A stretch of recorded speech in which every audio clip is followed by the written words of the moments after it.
बिस्मिल्लाहिर्रहमानिर्रहीम। हज़रत अब्दुल्ला बिन उमर रज़ी अल्लाह ताला अन्हु से रिवायत है कि रसूल अल्लाह सल्लल्लाहु अलैहि वसल्लम ने फरमाया, बनी आदम के क़ुलूब पर इस तरह जंग चढ़ जाता है जिस तरह पानी लग जाने से लोहे पर जंग आ जाता है।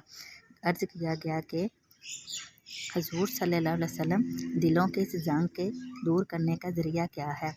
आप सल्लल्लाहु अलैहि वसल्लम ने फरमाया कि मौत को ज़्यादा याद करना और कुरान मजीद की तिलावत करना।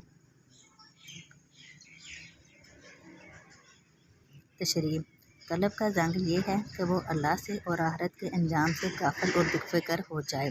ये सारे छोटे बड़े गुनाहों की जड़ बुनियाद हैं और बिलाशुबा इस बीमारी की अक्सर दुआ यही है कि अपनी मौत को बहुत ज़्यादा याद किया जाए।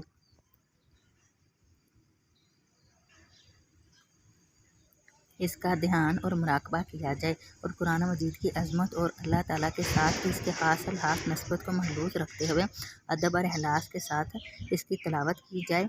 अगर तिलावत अल्लाह ताला की तौफ़ीक से शौक़ और तदब्बुर के साथ होगी तो इंशाअल्लाह कल्ब के जंग को दूर करके इसको नूर से भर देगी। अल्लाह ताला नसीब फरमाए।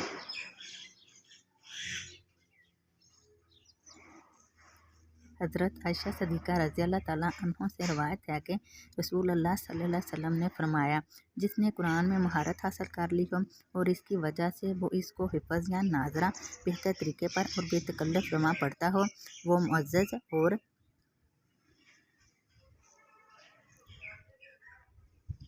वफ़ादार फरमाबरदार फ़रिश्तों के साथ होगा।